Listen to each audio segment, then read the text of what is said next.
ರಾಜ್ಯದಲ್ಲಿ ಮತ್ತೊಂದು ಘೋರ ದುರಂತ ಸಂಭವಿಸಿದೆ. ಅದೇ ಒಂದು ಹೆಣ್ಣು ಮಗುವಿನ ಕೊಲೆಯಾಗಿದೆ.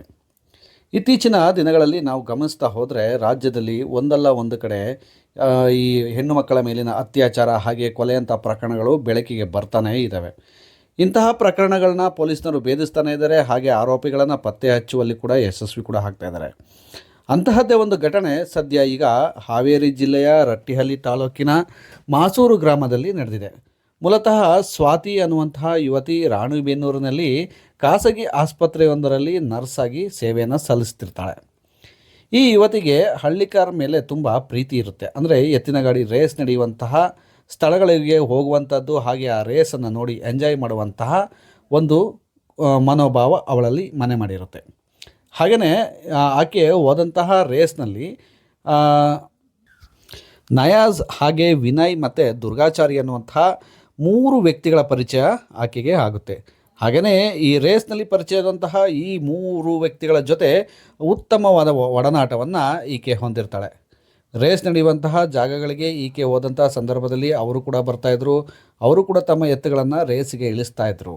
ಈ ಒಂದು ಸಂದರ್ಭದಲ್ಲಿ ಇವರ ಒಂದು ಪ್ರೀತಿ ಒಡನಾಟ ಹೆಚ್ಚುತ್ತಾ ಹೋಗುತ್ತೆ. ಹಾಗೆ ಸ್ವಾತಿ ಕೂಡ ನಯಾಜ್ನ ಪ್ರೀತಿಸೋದಕ್ಕೆ ಪ್ರಾರಂಭಿಸ್ತಾಳೆ. ಹಾಗೆ ನಯಾಜ್ ಕೂಡ ಸ್ವಾತಿಯನ್ನು ಪ್ರೀತಿಸೋದಕ್ಕೆ ಪ್ರಾರಂಭ ಮಾಡಿರ್ತಾನೆ. ಇವರಿಬ್ಬರ ಪ್ರೀತಿ ಬೆಳೆಯುತ್ತಾ ಹೋಗುತ್ತೆ. ಇಬ್ಬರ ನಡುವಿನ ಏನೊಂದು ಜಾತಿ ಮತ್ತು ಧರ್ಮ ಅಥವಾ ಯಾವುದೇ ರೀತಿಯ ವ್ಯತ್ಯಾಸವನ್ನು ಕಾಣದೇ ಅವರು ಪ್ರೀತಿ ಪ್ರೇಮದಲ್ಲಿ ಮುಳುಗಿ ಹೋಗ್ತಾರೆ.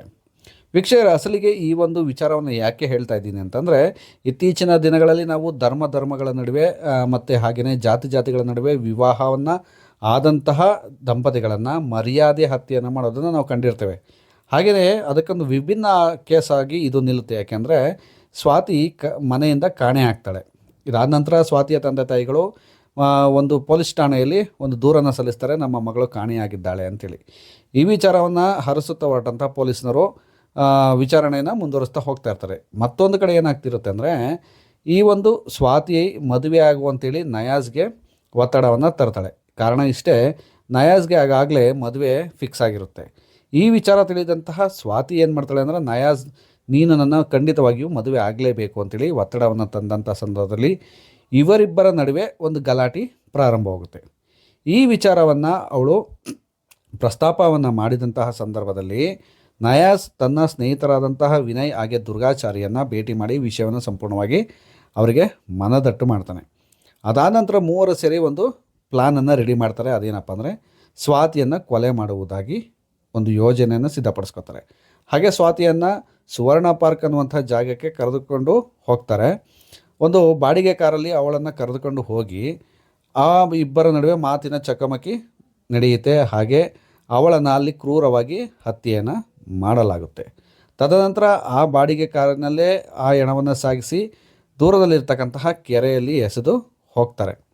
ಇದಾದ ಹಲವು ದಿನಗಳ ಬಳಿಕ ಏನಾಗುತ್ತಪ್ಪ ಅಂದರೆ, ಆ ಒಂದು ಕೆರೆಯಲ್ಲಿ ಈ ಯುವತಿಯ ಶವ ಪತ್ತೆಯಾಗುತ್ತೆ. ಇದೊಂದು ಅಪರಿಚಿತ ಶವ ಅಂತೇಳಿ ಪತ್ತೆಯನ್ನು ಮಾಡ್ತಾರೆ.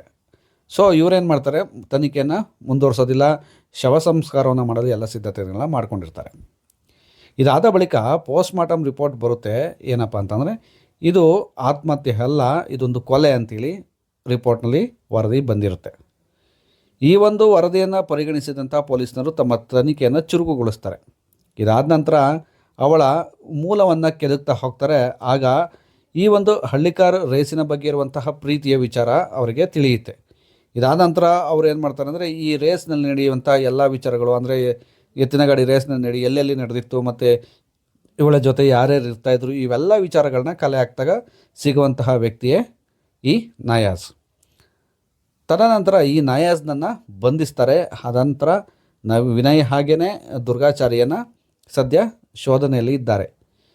ಈ ಒಂದು ವಿಚಾರ ಸದ್ಯ ರಾಜ್ಯದಲ್ಲಿ ತಲ್ಲಣವನ್ನು ಉಂಟು ಮಾಡಿದೆ. ಯಾಕೆ ಅಂತಂದರೆ, ಇತ್ತೀಚಿನ ದಿನಗಳಲ್ಲಿ ನಡೀತಿರುವಂಥ ಹೆಣ್ಣು ಮಕ್ಕಳ ಮೇಲಿನ ಅತ್ಯಾಚಾರಗಳು, ಕೊಲೆ ಪ್ರಕರಣಗಳನ್ನು ನೋಡ್ತಾ ಹೋದರೆ ನಮ್ಮ ರಾಜ್ಯದಲ್ಲಿ ಹೆಚ್ಚು ಆತಂಕ ಮನೆ ಮಾಡಿರುವಂತೆ ಕಾಣ್ತಾ ಇದೆ. ಈ ಎಲ್ಲದಕ್ಕೂ ಉತ್ತರ ನೀಡುವಂತಹ ಪೊಲೀಸ್ ಇಲಾಖೆ ಆರೋಪಿಗಳನ್ನು ಪತ್ತೆ ಹಚ್ಚಿ ಅವರಿಗೆ ಕಠಿಣ ಶಿಕ್ಷೆಯನ್ನು ವಿಧಿಸಿದ್ದೇ ಆದಲ್ಲಿ ಇಂತಹ ಘಟನೆಗಳು ನಡೆಯುವುದನ್ನು ನಾವು ತಪ್ಪಿಸಬಹುದಾಗಿದೆ ಅಂತ ಹೇಳ್ತೀವಿ. ಏನೇ ಆಗಿರಲಿ, ಈ ಒಂದು ಸ್ವಾತಿ ಕುಟುಂಬದವರಿಗೆ ಸಾಂತ್ವನ ಹೇಳುತ್ತಾ, ಹಾಗೆಯೇ ಅವರಿಗೆ ಸದ್ಯ ಈಗ ಒಂದು ದುಃಖದಲ್ಲಿ ಮುಳುಗಿದ್ದಾರೆ, ಅವರಿಗೆ ದೇವರು ಮನಃಶಾಂತಿಯನ್ನು ಕೊಡಲಿ ಅಂತೇಳಿ ನಾವು ಈ ಮೂಲಕ ಕೇಳ್ಕೊತಾ ಇದ್ದೀನಿ.